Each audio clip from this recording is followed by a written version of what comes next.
And welcome to episode 10 of Behind the Glass, the most momentous episode of Behind the Glass I've done, that I might ever do.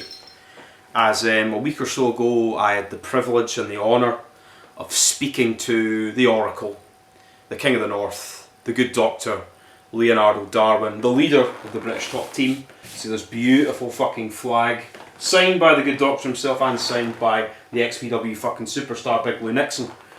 And I have put together a little clip show, a little slideshow of pictures going through the good doctor's career while we had this chat. If you would like to see the good doctor live and in living colour, you'll be able to see him at the Extreme Rumble for RISE at the Welly in fucking Hull on the 27th of May. I will be there. Come and find me. I'll be wearing this fucking t-shirt. Let's have a fucking pint. Buy me a pint. Come on. It's Saturday night. But until then, before you watch this little clip show and my interview with the good doctor, here's a little word from the man himself. My name is Leonardo Darwin, this is Bleeding Gums, and every one of you are filthy fucking cocksuckers. How would you like me to refer to you, sir? As Leonardo Darwin or as Patrick Sutty? Well, if you were one of my bitches, I would say I'd like you to refer to me as either daddy, master, sir, or boss. However, I'm not into Scottish guys, so don't take offence. So I don't really care. You can call me Patrick, you can call me Leonardo, the good doctor, Darwin. They're much one and the same, kind of intertwined between one another. So, you know, at some points, if you feel to call me one and the other, I won't have a problem. No problem at all. The one thing I was going to say to you first, and I've asked several people this on different podcasts, and they're always like, just ask him, because no one seems to know. Is the good doctor, is that a small reference to the Harold Shipman thing? Or is that due to, like, PhD related stuff? No, do you know what? In all honesty, it was because the very beginning of when I started the character, It was playing off the back of me being which is a shoot, ladies and gentlemen, a practitioner of neurolinguistic programming. So what people that attain that, they tend to use it to be an inverted commas life coach. And that was my original character at RISE 9 years ago, where I was kind of saying, well, audience members, you can vicariously live through me. So it's like, it's a pretty good idea as a heel. You imagine like Tony Robbins, but as a heel. That was kind of the original premise, because you can get a kind of Harley Street title of a doctor as a result of being an NLP practitioner. So that was kind of its origins. Then other people, I never used it, started calling me the good doctor. And then there's some fucking 70s show as well called The Good Doctor something in America, and it kind of stuck, so that's kind of its origins. Alright, fair enough, because I was always thinking, I thought it was like a sort of subtle, like sort of dark fucking Harold Shipman thing, but that's fine. What was I going to say? First, you have a perverse mind. I know, I've always wanted to ask you that. There's one thing I wanted to ask you that. So first of all, I mean, we'll go into various fucking different things on this. I've got shitloads of stuff. Obviously, the first main thing would be RISE, which is sort of where I found out, you found out, Joe found out everything to sort of do with English wrestling. I never really travelled down south to go and see fuck all until I saw more or less your sort of promos and stuff, and it was Joe and everything. So the fucking... Sorry to cut you off there, sir. Yeah. Please don't swear. I'll try my best not to. It's in They always say you Scots are rude cunts, but please proceed. I'll try my best. Try my best to not say cunt as much as I can. Anyway, so the first show, I did see a thing with this with Dan and Caden and everything. It was like in a fucking like some sort of bar, and then the council came down, and you were like the host or something, but you couldn't do any like physical contact. So what happened with all that? Well, this will expose very early on my lack of knowledge as it relates to professional wrestling from an independent level. We can get into it later, but as a child, I don't really watch too much these days because it's not a fantastic product overall, but I've never really been a fan of independent wrestling for whatever reason. But I do like the glitz and the glamour of wrestling. That's why I've been more attracted to the American stuff. And I'm telling you this because there was an independent wrestler on that show that was quite well known. He's wrestled in Ring of Honor. I called him Snake Man, but I know that's not his name. What's his name? Do you know who I'm referring to? He was in... Oh, fuck it. This I'm trying to remember. He was in... Ophidian was his name. He was in Chikara. Yeah. Like snake stuff. That's it. Wasn't he Henry O'Godwin's cousin? Phidias. Yes, something like that. Yeah. Oh God Almighty. But I'm fucking with you. No, yeah, it's the dude in the snake. It was the snake guy. But that's already decided because I genuinely didn't remember who his name was. But there was some issue with council declining them having a ring, so there was no physicality allowed. Therefore, we didn't even get a ring. And it was, you can imagine it was like, it was what it was. Middlesbrough's a fun night out. That was the first time I'd ever been for a night out in Middlesbrough. It's a shithole, but it's fun. On a sidebar, this is a shoot. We were in Sumo's. This was not the first time I'd been there, but one of the first times. And it gives you, when I take the piss out of northern people, this is a great example of why this is real. I remember seeing a mosh pit. There was this morbidly obese woman. Oh my God, you can't say that. Yeah, I can. She was a fat fuck. She was running around in a mosh pit, right? She didn't have any high heels on. No shoes on. I should say she had high heels, but she had them in her hand. She was running around in a mosh pit. And it was, I guess it's sort of fucking a prelude to deathmatch wrestling. And her feet were covered in blood and she was just running around in glass. And I was like, what the fuck is going on? And that was Middlesbrough. And that's where this very first show was. But yeah, it was just a bit of a mess. It was good fun though. I was the host. There was the Snake Man. There was them girls, the fire breathers from Leeds. I forget their name. Were they the same ones or the same? Well, there's one of them that was at the fucking Rise or Die who did. She's a nice girl. Yeah, I forget their name as a group. They're quite well known in the northeast area. Still, no, is it Still Cats? Maybe? I think so. I think you might be right because I remember hearing Dan say something about that. So yeah, there was them there. There was a band. I definitely remember there being a band as well. So it was kind of a hodgepodge of stuff. And then it was Rise just trying to find his feet. And then there was another show at the same venue several months later. And that's when we had an actual ring. A ring, oh my God, imagine that. This is one thing I will say. How did you fucking manage to meet with Danny Boy and Caden? Because I think they were the first two sort of guys. They were more or less sort of Rise. Between the two of them and stuff, it was them two sort of started everything. How did you even fucking meet them? I'd done some acting work up north. And we were at the BBC studio in Yorkshire. And I probably shouldn't say this, but, it is what it is. They were outside and they were between homes at that particular time. And that was literally when you shouldn't laugh at that. Why are you laughing at homeless people? They were really charming. And I got chatting to them and then they both had long hair, as do I. And I was like, fucking hell, you boys look like wrestlers. And Caden was like, man, we are wrestlers. And then Danny was like, aye. And then we got chatting and then I thought they're bullshit and they reckon they're going to start their own promotion and stuff. I give them all the cash that I had in my pocket, bought them a hot meal, and then Dan said, can I get your social media? We're going to get, I'm going to be back in accommodation soon, and I promise you we're going to run a show. And I'm like, all right, just thinking poor devil. And then lo and behold, he got in contact with me. He found accommodation, as did Caden, and that's where it all began. I mean, I did see there was some sort of video that they put up of you, and it's you and them in a fucking hotel room, and they look young as shit, and you've got some sort of mask on. And I don't know what that's from or something, or filming something. But show. Oh yeah, it was that for that fucking hell. But then so the first. And I used to fuck regularly in that mask as well. By the way, if you can try and find a picture to use to correspond with this. I will. Don't worry, I'll find that. Pardon? I'll find it. Don't worry. I'll manage to find it. It kind of looks like it kind of looks like a sort of meat face. It's kind of it's like a skin sort of face mask thing. It's pretty cool. It's exactly what it is. It's paying homage to the original, in my opinion, the original Texas Chainsaw Massacre from the early 1970s, which is one of the greatest horror movies of all time. But we're not going to get onto that subject now just yet. Not just yet. And that's what I was going to say as well. So that the first show as well was the first actual show, according to fucking Cage Match, which is the fucking worst website in the world. It was you against Jimmy Havoc was the first show, wasn't it? The actual first show with a ring. Excuse me, I was just muting you whilst I was drinking my Monster Ultra Energy, and I got caught out. It was indeed. That was the first show in the main event against. Oh my God, Jimmy Havoc! You said his name. I know. Sorry, I shouldn't have said that. Joking. But I mean, the thing is, it's for him, up in Scotland and ICW and shit, when they were really, really hot. Jimmy was there all the time.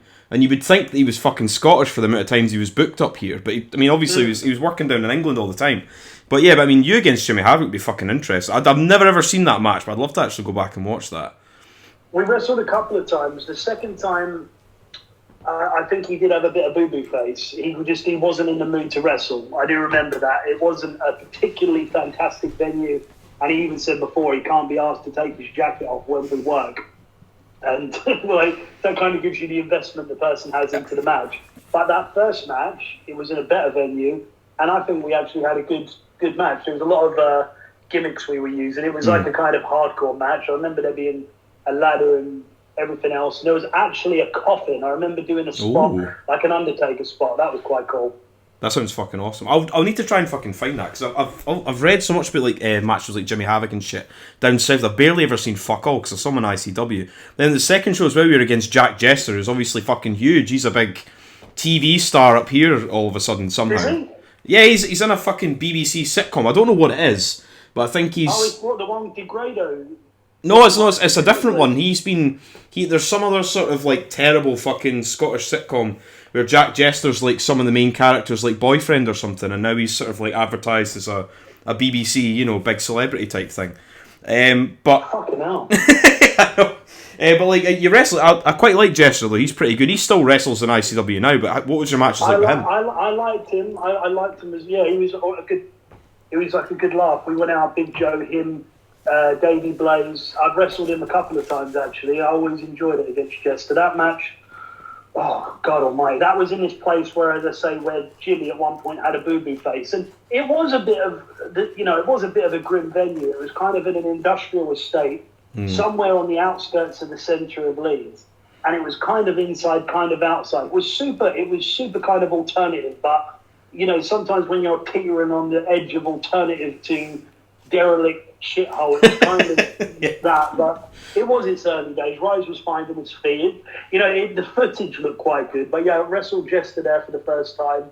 That was good, from what I recall. I think that he beat me in a first blood match, and he actually gigged me. I asked him to, because I'd never done it. He did it for me, did it absolutely perfectly. So, Beautiful. He took care of me. He was good. He was a good dude. I haven't seen him in years, but I always liked him. He still wrestles for ICW up here, but I think he's pretty much just that and some like bigger families. But you mentioned Big Joe, and I think he's sort of the face of British deathmatch wrestling now. Obviously, we'll get him to talk about that. But like you and Big Joe, and I'll speak about him. Who got the kid over? I can't even remember.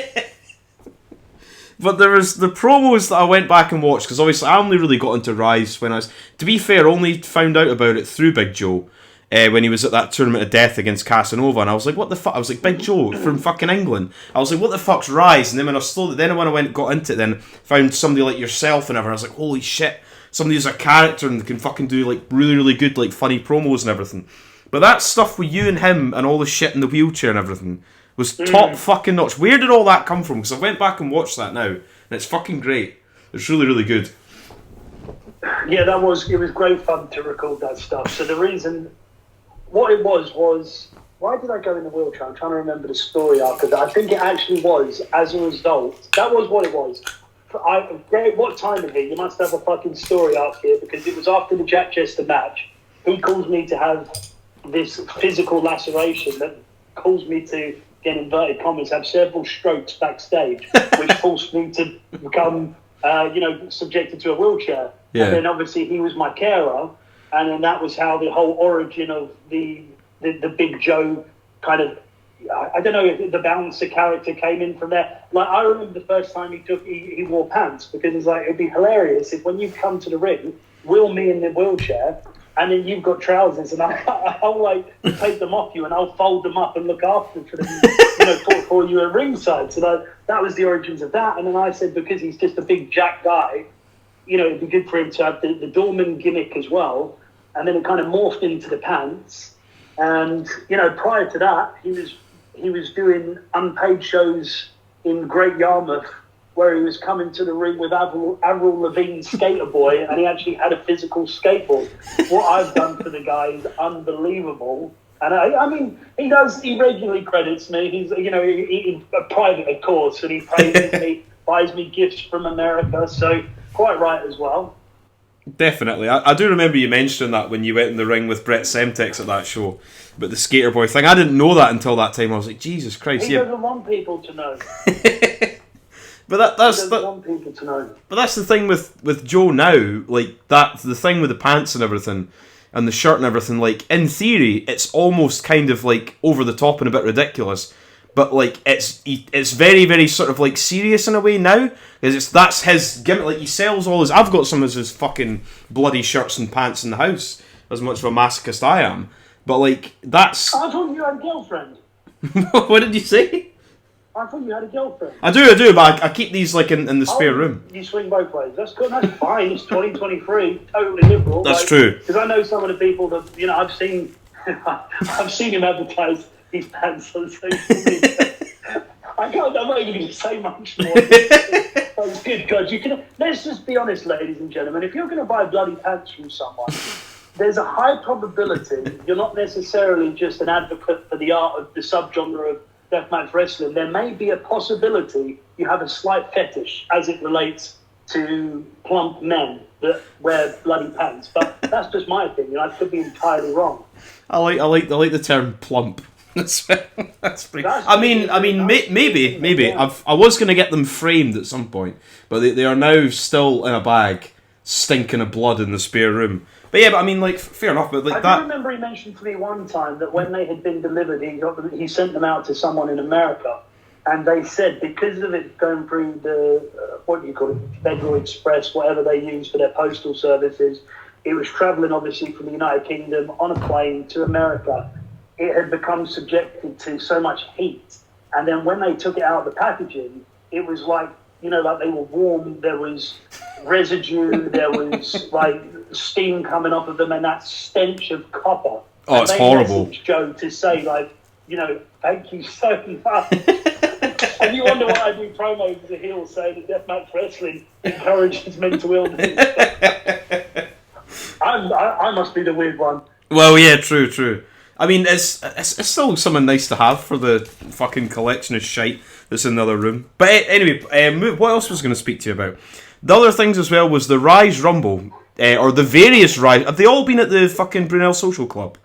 I think, ironically, they have. Yeah, I don't know if that was intentional, but I think that they have. They've all been there. Another, yeah. I've never actually fucking managed to make it down to fucking one of the RISE Rumbles or one of the Brunel Social. I mean, potentially go down to Somerset, but I mean, I saw fucking a band called The Fall play there several times fucking over the years, many moons ago. But for your win, where you won the title, and I think did you eliminate Joe last to win that belt? Yes. That was fucking amazing. That I remember, I rewatched that match and I was like, that was proper. Without what's the term that you say? Inside baseball. It was proper heat. People fucking hated it, and it was great. It was really, really good. Yeah. That was one of my favourite ever moments because these days, I'll give the people the credit. They still like to. They love. I feel like they love to hate me now, and it's almost like they respect to. They know that I want them to hate me, which is great. But I miss the reaction where it's guttural hatred. I truly do. I got to give Joe credit on that because he come up with a lot of the ideas for that. But we planned it. We'd hoped for it to kick off to a riot. I planned a fire escape and stuff like that. And it got close. People jumped up on the apron. There's a couple of times I had to swing the chair at several people to get them down off the apron, and they're fucking fuming. Because I think I hit him 23 times with a steel chair. Multiple of those was in the head. Yep. Pretty brutal. So, that was, give him his credit. He took it like a champ. He got you back with one of those fucking ones at Rise or Die, though. Jesus Christ. Do you remember that? Yeah. Fucking hell. I've never seen that. But but that fucking Rise Rumble thing, man, yeah, it was general, actual hatred for a lot of it as well, which you don't really get to see much of anymore. I know. It was amazing because it was because of the betrayal, because at that point as well, without boring people with the lengths of it, long story short, when it was down to the final three, it was Pasta, William Eva, that is the one and the same, Pastor William Eva, Big Joe and me. Yep. Now, my genius idea, which was phenomenal, I got thrown over the top rope, but I'm hanging on the apron. Then it looks like I'm teetering. Them two are continuing inside the ring, but then they go to the other side of the ring. Then I come back inside via the middle rope. Then I look and realise they're both distracted. So then I walk back out, go out via the middle rope, and then when they turn around again, theoretically would think I've still been thrown over the top and I'm hanging on that way vicariously. I get knocked down. Goes to them two. Joe beats pasta. I get in the ring to celebrate, and then, you know, half the people are pissed and they think Joe's won. Half remember something dodgy had happened, and then I'm celebrating with him, and then that's when I drop to the knees, low blow him, turn on him, and obviously he'd been my carer and stuff. Yeah. And, great, fucking great. But that's the thing is, I would say that you said that recently in that promo as well. I think that's what Rise does best, is you're invested in the characters. You know what I mean? You're actually invested in Joe being your fucking carer and like pushing you around and shit. But like, people are actually emotional about that, like, which is you don't get that in a lot of fucking wrestling companies anywhere in the UK where people are that invested in a fucking like storyline and stuff like that. I think you have to be good friends with the people. Well, not always, that's not true, but like that kind of to do something like that, you would do, because I'll give you a reason why. Me and Joe are not. If me and Joe don't get along, then we're not going to spend that much time together outside of work, fucking hell, wrestling, where we're filming all these promos, because we're not going to want to socialise all that much. You know what I mean? I've wrestled people I don't particularly like, but you're not going to then go, oh, let's do a promo outside of fucking, you know, Rise down south and stuff like that. So you have to be invested with the person. Then you're prepared to take more liberties with one another as well, because you trust each other. And you know, that's why there's that core group of people within Rise that have been friends for years, and then you can kind of see when there's more, you've got more investment, because we are all friends, or, you know, there's a portion of us that are close friends, so you can see it translate, right? Yeah, definitely. That was another guy I was going to bring up, and the first time I ever actually fucking saw him, because I never watched any NXT UK or fuck all, was where the Rise, what was it, the No Rope Barbed Wire, when Saxon Huxley came down. And then I went back and looked in, and for the amount of, like, you and him have been friends for, like, fucking years and years and years and years. And I was going to speak about him a little bit, because, like, he's over in fucking, like, Japan right now and everything. So, like, he's somebody that, like, I really, really need to, like, look into, like, his back catalogue. But you and him were, like, training with, like, Brian Kendrick and shit as well, weren't you? Yeah, I met him almost, I fucking know, I guess it was close to, it might be this summer. I think this summer, it was 14 years ago. So, I messaged him back and forth a little bit earlier today, because I was ribbing him, because he was doing a press conference in Noah, and he uploaded some photos on social media today. He threw the table over. Say that again? He threw a table over or something. I think Thatcher like sort of stopped him for going against some wrestler as well. And I just literally wrote in the comments, I said, are you at a conscious level of Darwin, Mark, or was it at an unconscious level because you're borrowing my fashion design? Because he's literally used an exact jacket that I've got, this sort of old school brown, you know, it's like fake sheepskin kind of fur, because I am plant-based, ladies and gentlemen, because despite the narrative, I'm actually the one true babyface of professional wrestling, and I am an animal lover. But I digress. Getting back onto the subject at hand, I was wearing that, blue jeans and black boots, with him when we were at Southend 2 years ago. And literally, he has got the exact same outfit on for that press conference. And I just took a screenshot of him and me together, me wearing that. And he's obviously gone out and thought, what's the most badass fucking attire I can conceivably come up with? Oh, yeah, it's what my good friend Darwin would wear. So I let him know about that. And he literally, I'll tell you what he said. Hold on. I'm going to go into it on WhatsApp. I'll tell you exactly his response. It wasn't anything particularly profound, but he said, your ego knows no bounds, boy. He's for him coming out, because a lot of people were saying, oh yeah, it's going to be him coming back and stuff. But I'd never seen any of him in NXT UK or anything, or any of the older Rise stuff, so he's fucking really, really good as well. So for seeing him against you at the Welly will be fucking interesting as well. And like he's developed himself in the last few years. He's really found himself as a wild man character. He's always been a very good in-ring wrestler. I dare I say technician, but he's kind of changed his style to be more of a barbarian type, which is befitting of a fucking 6'5" dude. So yeah, he's found himself, and because he is actually up, he's top 2 or 3 people, the most intelligent people that I know, and I'm including people outside of wrestling. And ladies and gentlemen, it's not a fucking rib. I do know psychologists, fucking virologists, philosophers. I'm a smart guy, and I know some smart people, and he is a very intelligent individual, old Saxon. So I'll put him over there. Good. Nice. So I was going to say, for God 1, I was think I've spoke to Caden about that several times now, but the venue and everything all went to fuck afterwards. But that was something different. I think that was the first match I ever proper saw of you. I think it was the first. I think you were in against Caden the first round on that show, and I think you turned, and I think you put him over or something. You were like, yeah, like this guy should go all the way and everything. And you attacked him with a chair, and I instantly grabbed it. I was like, that's fucking great. Yeah, I was already a heel. Yeah. And I told Caden before, I enjoyed that match with him, and he's a sweetheart, Caden. Like, he's not got a malice bone in his body. And I told him before, I was like, yeah, let's do this promo, and like, I'm really gonna make it like, break the fourth wall. And it's very hard to do that now because I did it with a fucking with a fan recently with Mr. Obama.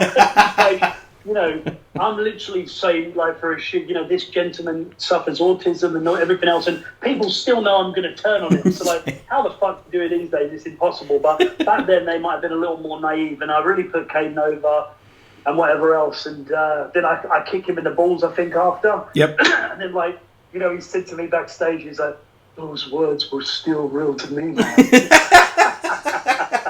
He's so sweet. Bless his heart. Fucking hell.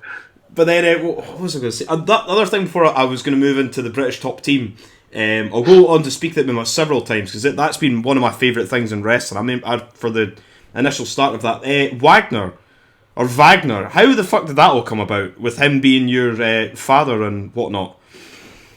Well, 37 years ago, him and my mother were making love, and they decided that the time was right, and they didn't feel the need for protection. And basically, after the act of making love, the sperm met with the egg, and 9 months later, I was produced. Is that what you're asking me? I believe so, yes. How did you manage to get him to come into RISE then? After have you seen him since then, or was it just that ships in the night type thing? To be honest, we're friends on Facebook, and we occasionally interact because you'd be surprised that we've actually got some commonalities. We see the world similar, ironically enough, in certain ways. Just in terms of he sees the tyranny that's happening on the face of the earth right now. Like you'd never think you're looking at him, but like he's actually a very switched on individual. He's also plant-based, and we share an affinity for the love of animals. And we were trying to get him for, I think, the January show, if I'm not mistaken.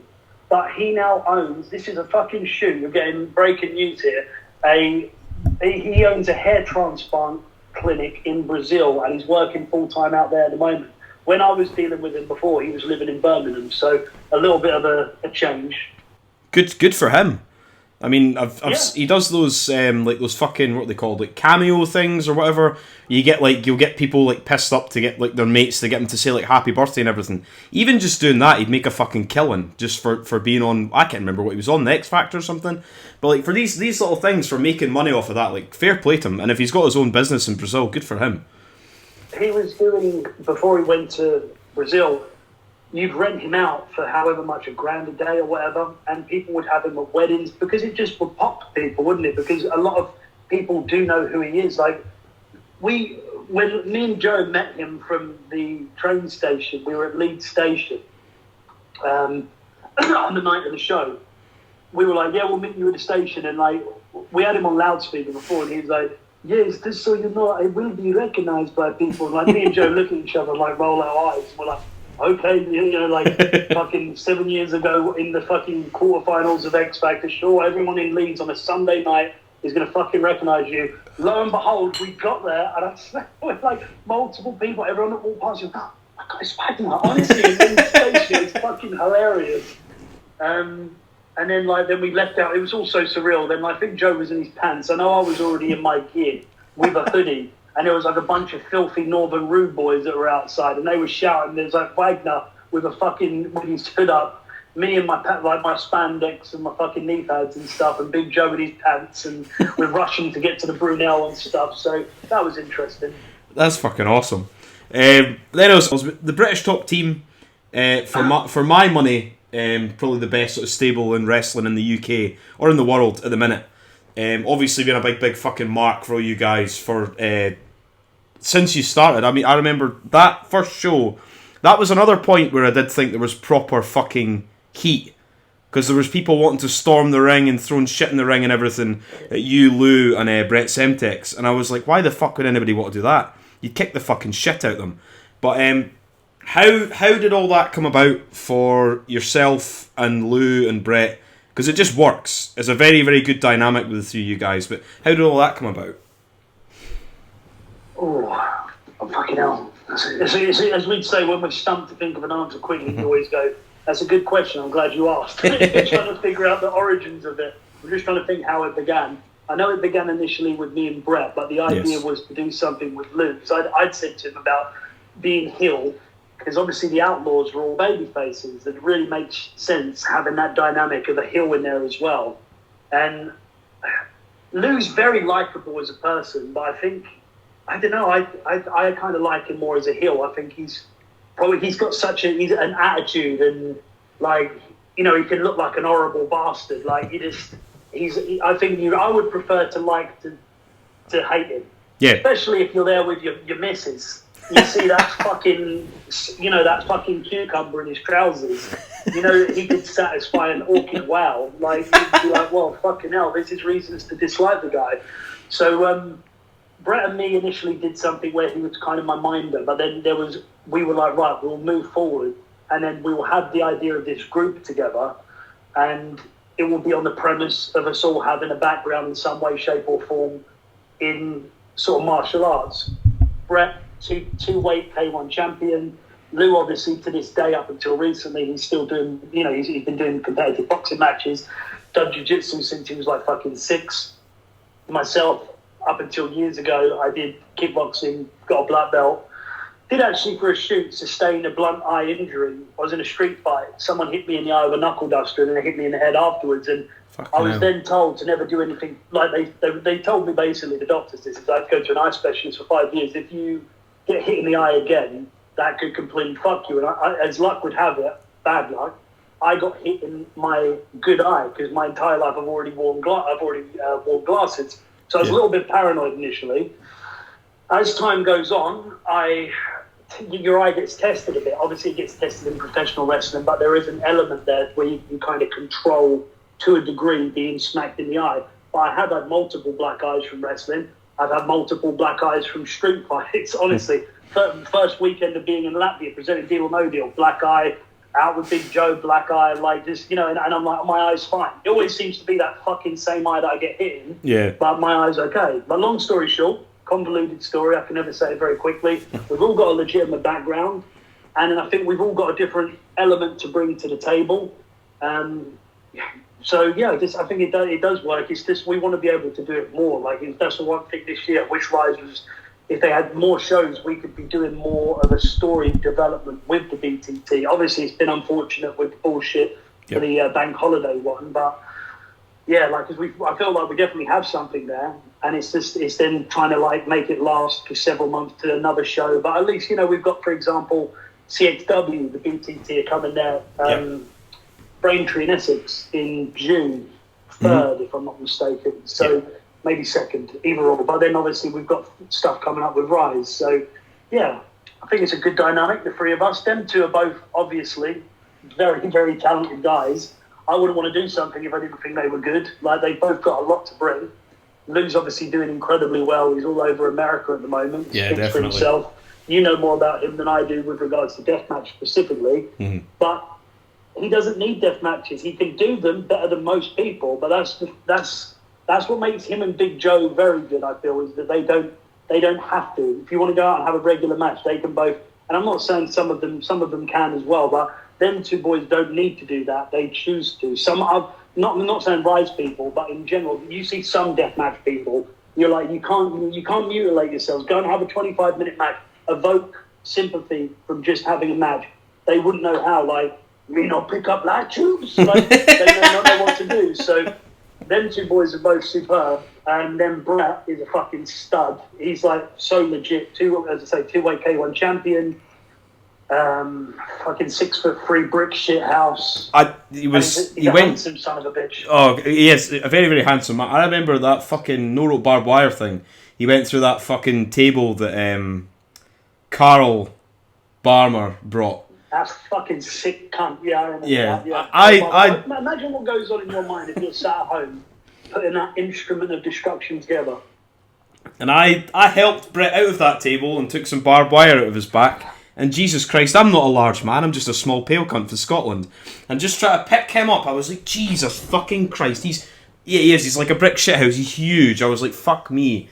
But they're both very, very fucking talented. And when all that, when you guys all came down, you attacked Joe after the thing and everything, it was fucking great. And it was something that I think Rise had been missing for a while, was a sort of top, like, quote-unquote heel stable of guys, you know what I mean?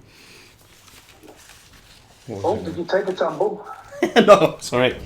And I was going to say, just to mention another couple of things about Rise before I move on to some other stuff. The first time I ever saw you was the Outlaw Cup, where you were against Priscilla, and then Bulk gave you a lap dance. And I thought that was something fucking... It was very, very funny, and I felt very, very... Let me ask you a question, very serious for a second. What is a gay horse's favourite food? A gay horse? I don't know. Hey. I like that. But I did feel... I felt very... If you rustle again on me, young man, I'm going to hang up this phone. People don't ruffle when they're talking to me. What are you trying to do? I was just moving 2 small bits of paper. It's alright. I won't do it again. My apologies. So you bloody should be. But then that match with Priscilla, which I thought was excellent as well. I think they're very, very good as well. But then Bolt came out. I felt very, very bad for you. It was the first time I'd seen you actually wrestling live, and I was like, oh dear. So I thought, oh Jesus Christ. And you had the Gimp as well. I was going to ask you about that, because from when I first sort of got into you being in Rise and things. I'll tell you a shoot story about it. There's some things that I can't tell you. There's some things I can about the Gimp. But yeah, that match was funny. Priscilla's good. It's an entertaining character, and Bulk's the fucking Bulk. Like Mike is probably the most revolting human being that I've ever met in my life, and he'll take that as a compliment. And he always ends up in some way, shape, or form sexually assaulting me. It's happened too many times over the years. Spoiler alert, I've got a feeling at some point sooner than later it may happen again as well. But so we had that match. The Gimp was there. I don't know his name in real life. It doesn't really matter. But I tried to get him booked on a show. I think it was the Rise Rumble, if I'm not mistaken. And then he really, like, all of a sudden he had this real big bravado about him. He was like, well, yeah, I'll do it. But I want to know my payday. I'm going to need, my train tickets returned.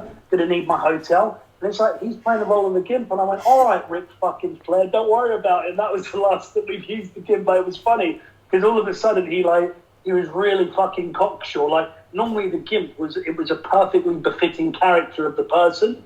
Yeah. And then all of a sudden he just had this really heightened ego out of nowhere, which was amazing. I sent the transcripts and the screenshots to some of the boys that was popping everyone, but I forget his name. He's not a bad fella.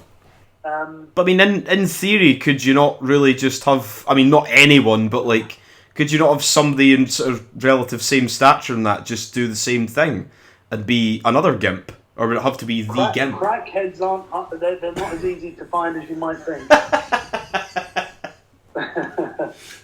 Fair enough. They're unreliable. They always say never work with children or animals or crackheads. That's a fair point. And then I was just going to go on to, before I went into the NHB weekends, ever so slightly, that Rise or Die, fucking no rope barbed wire, that match I thought was great. I did do a thing on some sort of podcast where I called Daniel Doherty the biggest heel in Rise for fucking you over so many times. But how did you enjoy that match? Because I thought it was pretty fucking good, all things considered. And you guys won fair.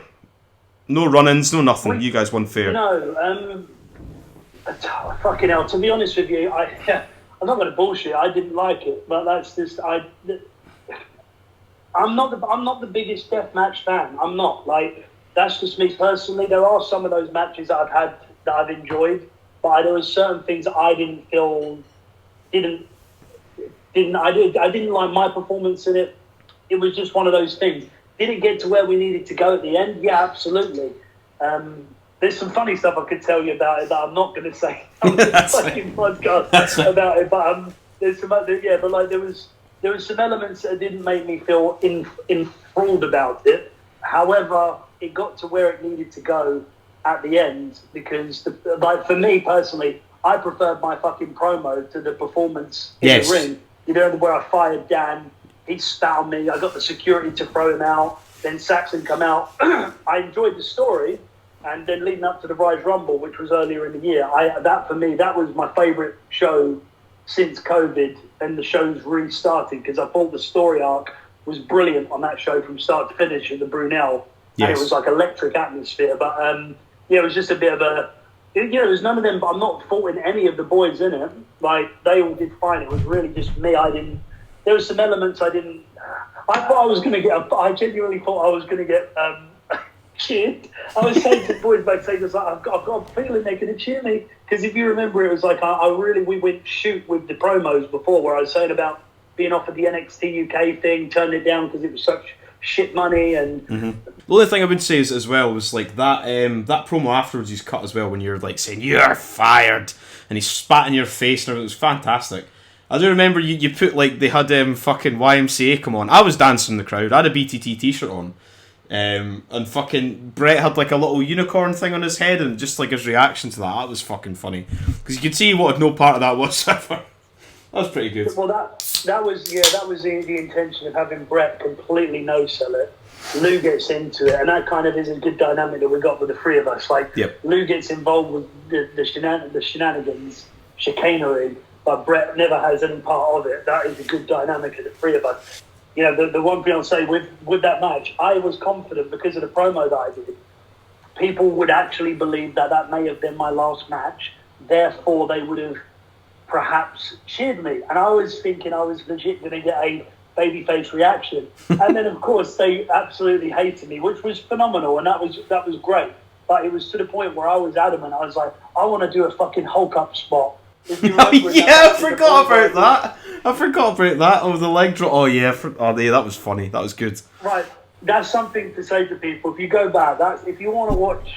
Because I have no problem saying this. Like, go back, and if you want to watch something die 1,000 deaths, like, watch that where there is confusion, there's, like, there's dead silence initially, and then kind of people kind of understand what's happening, but then it's complete confusion. Why is he doing this? Like, it made no sense. But like, I enjoyed it. I was having a good time, but then the thing is, I think I won 20 quid on you winning that, because a lot of people I was with, all the sort of reprobates that hang around with that go to the RISE shows, they were all like, no, there's no way. There's like, that's Darwin's done. I was like, no, they're fucking not. I was like, it's far too... I was like, so I won 20 quid. I can't remember who off on that match, so I was pretty happy with that. Oh, well, there you go. There's something good that came out of it.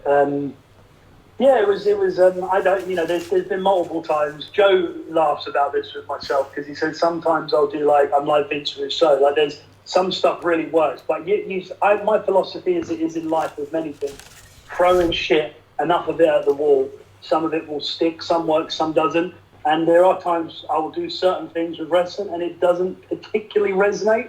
Then other times it will completely work. But if you don't, most people, as you know, like, they're fucking inept these days. That's a whole nother story. They say wrestling reflects society. It does, because most people, period, are fucking socially inept these days. They're obsessed with technology. They can't converse in a face-to-face manner. And that then therefore translates to the wrestling business. And that is why so many wrestlers are great, inverted commas, like, acrobats essentially. But there is such lacking when it comes to character, because you develop character from real world experience. Guess what? You don't get real world experience from playing fucking Warhammer or whatever these nerds. What's it, Far Cry and stuff like that? Warhammer. Jesus Christ. No, yeah, I totally agree. Reference, isn't it?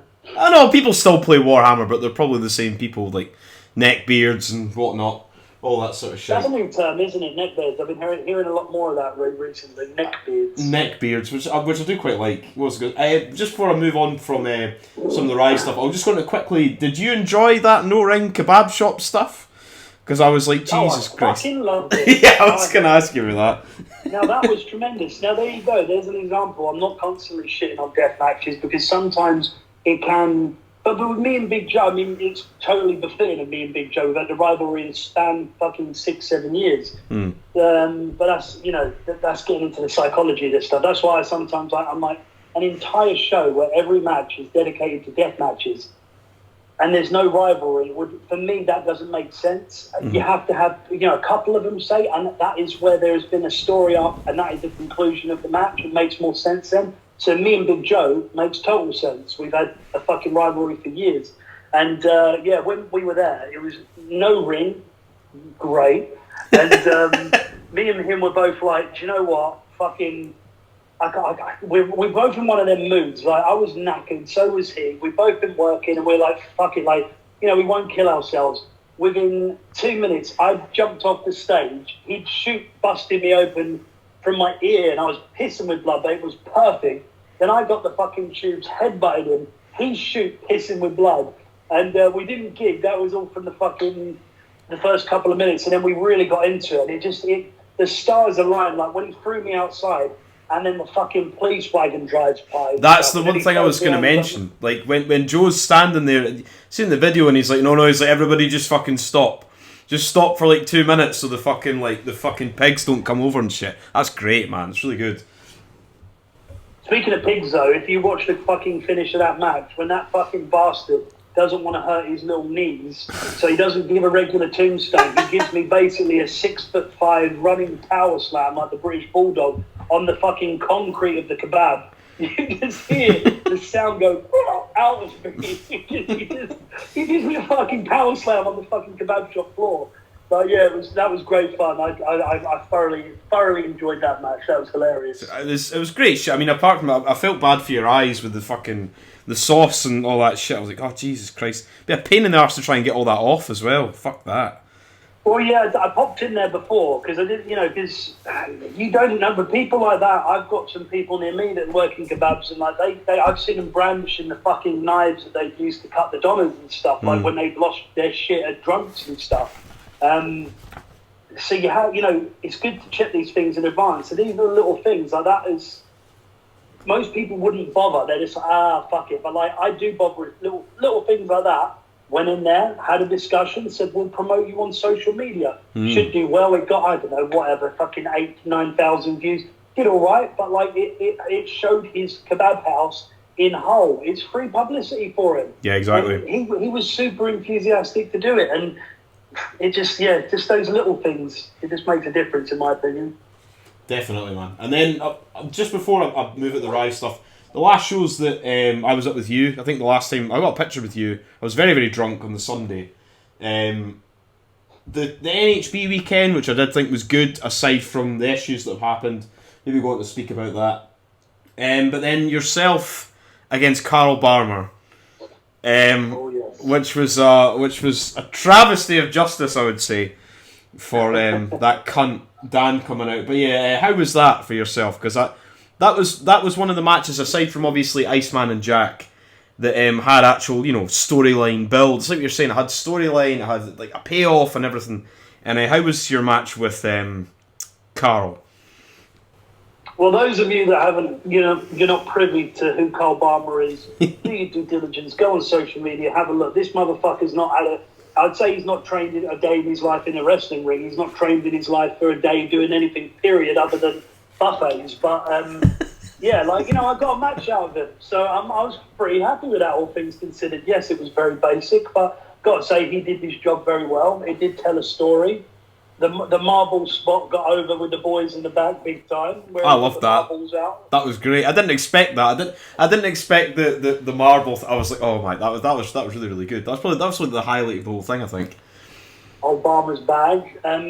No, it was good fun. I was so brutally hungover. I can't put it to words. It was without a doubt the most hungover I've been for having a match, without a doubt. I was sticking my fingers down my throat an hour before, and I was like, I just need to get through this. And then, yeah, it went, all things considered, it went pretty fucking well. I was, you know, without exception of what happened at the end, of course, brother. Yeah. But apart from that, it was good. Give Cole his due. He's very good at selling. That's very true. And then the next night as well, you got fucked over again as you were against Danny DeManto, which another match I enjoyed, but there was obviously more fucking bullshit to fuck you over. How do you enjoy that as well, wrestling the when you said on a fucking promo or something, called him a pedigree chum. You said it in the ring. You called him pedigree chum. He would have no fucking idea what that meant. I must have thought. No, absolutely none whatsoever. Absolutely none. And who's his sidekick? Mittens. What's his name? Mittens. That's it. Fucking old Mittens was there as well, wasn't he? Yeah. Little bastard. Yeah, no, it was good fun. It was good fun for what it was. He told a story. O'Doherty turned up at the end with the anonymous masks.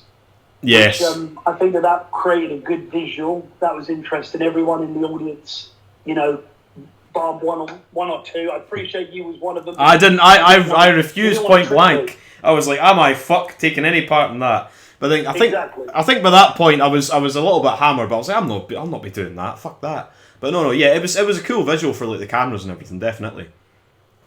Yeah, no, but Demono, it was enjoyable. I mean, I enjoyed those two matches. They couldn't have been more different, but that's what fucking professional wrestling is, isn't it? Really? Definitely. At its essence. And then I'll move on to something that's non-wrestling, because I've always wanted to know this for you. How the fuck did you get into the Deal or No Deal in Latvia stuff? And you were living in Latvia for a while as well. So how did all that come about? So I started doing acting several years ago, and it's been quiet since COVID because I lost my agent during COVID because I refused to adhere to tyrannical standards that they were implementing on sets, which you can imagine what I'm referring to. By the way, every belief, inverted commas, that I have been vindicated with hard empirical data. If people have ever think like, I mean, I know I don't post it too much on my Darwin page, but my public pages, like, you know, my shoot self, I don't ever hide any of mine. It's not like a private account. People can read it. I don't hide anything from anyone. And everything I've ever fucking said, I've been validated and vindicated from. But, you know, this just comes from someone that knows people that work in the governments and actually has an idea of what's happening. So, listen, kids, when I say in a promo, when you see someone like me, you get a pen and paper, sit under the fucking learning tree, there's 2 ears, 1 mouth, you use that ratio of listening 2 to 1 for someone like me. Do it, because I'm giving you fucking smart advice. But anyway, I digress. When I did have an acting agent, and, you know, I've done a couple of movies, I've done a bunch of, loads of commercials, a couple of sitcoms, and I'm going to do more stuff this year. There's some stuff I'm slowly looking at working on myself. Good. But, because I've never written my own stuff, but I've got a very good idea. I think I might have mentioned it to you off air before. I think I did I not? Yeah, definitely. I'm looking forward to that. Yeah, that's something I'll be, you know, it'll take a while to get together, but that's something in the future. But in terms of Deal or No Deal, yeah, the opportunity come up. I'd never presented before, and then, you know, it sounded interesting. I'd actually already been to Latvia, Riga, several years prior on a lad's break. Yeah. And I remember the women being fucking amazing. And, you know, I was like, yeah, fuck it, why not?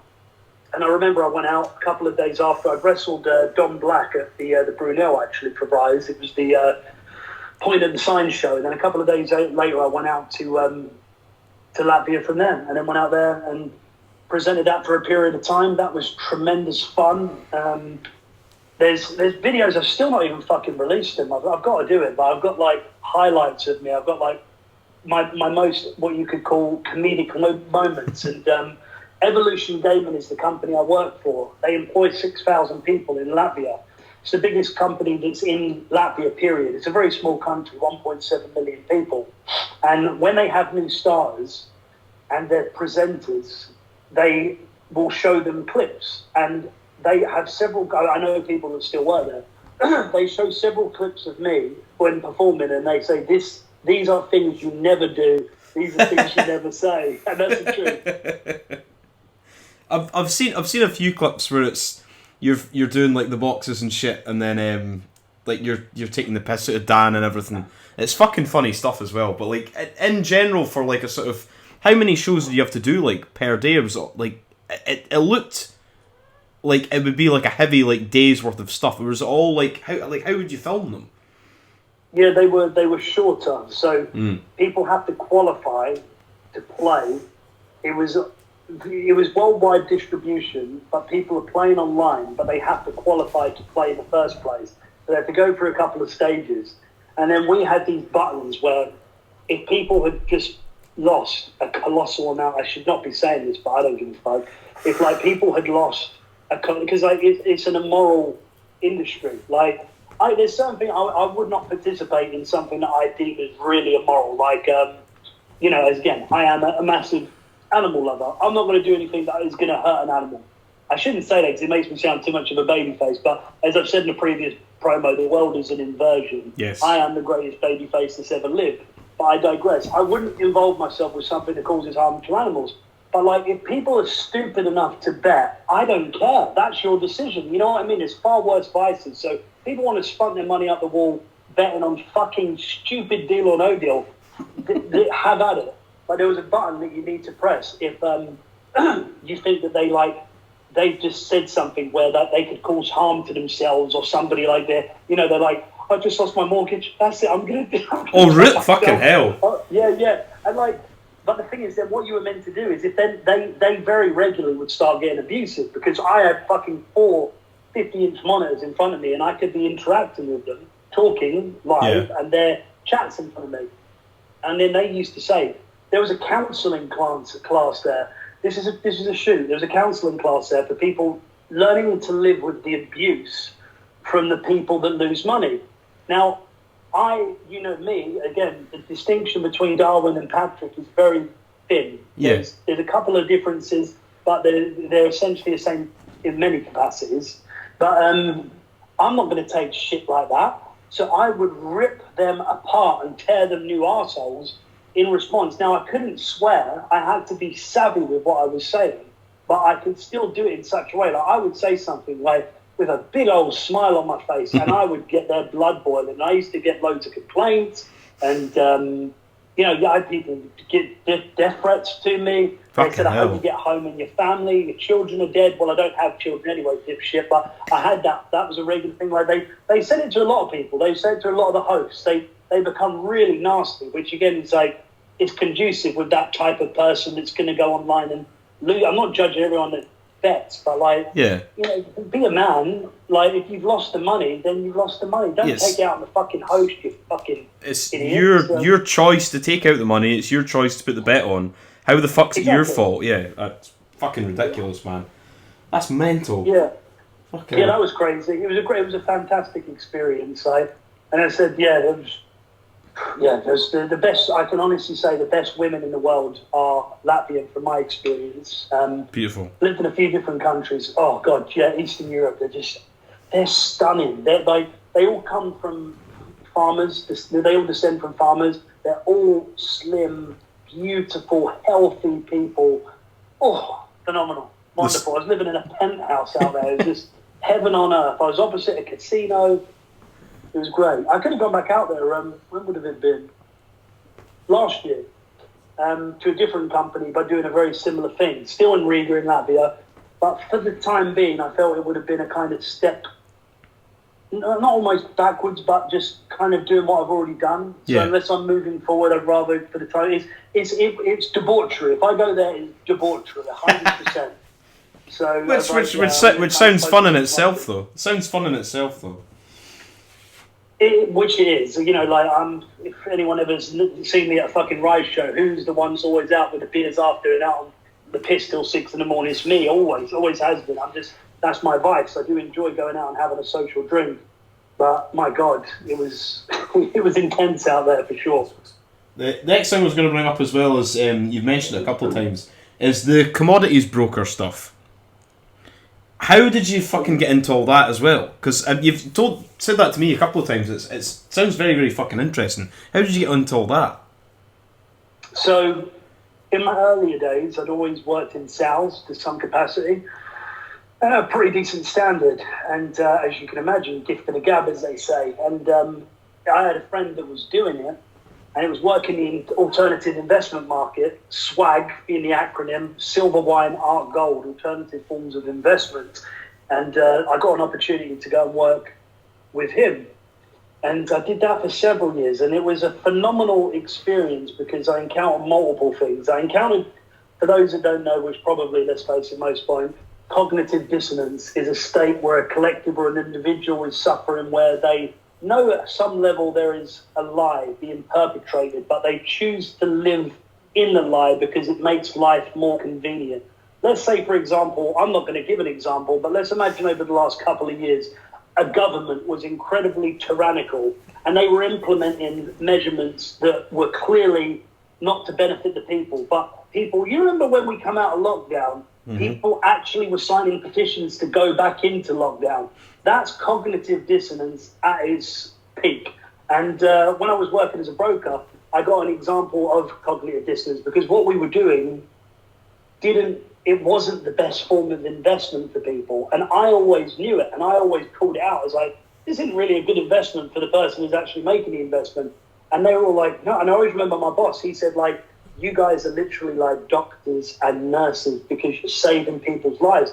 And hundreds of people, it was exactly like the reference of wrestling, drinking the Kool-Aid of Paul Heyman. You hear that from ECW. Yes. It was that same kind of thing. And they used to call me, they used to say, a lot of them used to say I was the maverick there. And the reason was I used to call it as I saw it, which I've always had a history of doing. I don't bullshit and I'm always forthcoming with stuff. And guess what? In the years that have followed, I bumped into some of the boys that worked there. And they're like, fucking hell, you were right. And I'm like, yeah, no, I was right. I just saw it objectively for what it was. But yeah, we were getting people to invest in these investment portfolios. Sometimes they could have seen a good level of return, but I'll be honest with you, you'd need to invest for several years to get anything worthwhile. And it wasn't really how we presented that. We made it seem like it was going to be something in a very short-term period of time. I didn't tend to do that unless I knew it was someone that was, you know, they'd made their money in a very unscrupulous fashion, then I wouldn't have had so many problems with it. And you can get anyone investing from about $5,000 anywhere up to fucking honestly £500,000, something like that. Jesus Christ. Fucking hell. And yeah, it was I was a junior broker. There was the seniors and the juniors, and I was a junior. And at one period of time, I became the number one junior in the company. And I was going to wrestle in America with Saxon.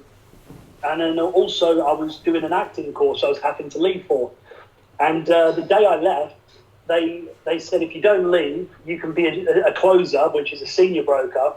But obviously I don't go to America, I don't do the acting thing. And I was like, no thanks. And I actually did come back, truth be told. They kept the job open for me. Went to America with Ross Saxon.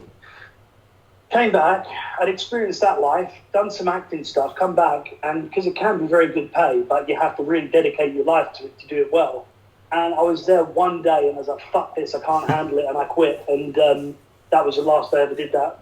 So they kept the job open for me to their credit. They were, you know, it was a tremendous life experience, and it got me massively into personal development and goal setting and, you know, being a better person, which truly they did give me that, instill that mindset. You know, these days, people feel empowered by feeling powerless, this victimhood.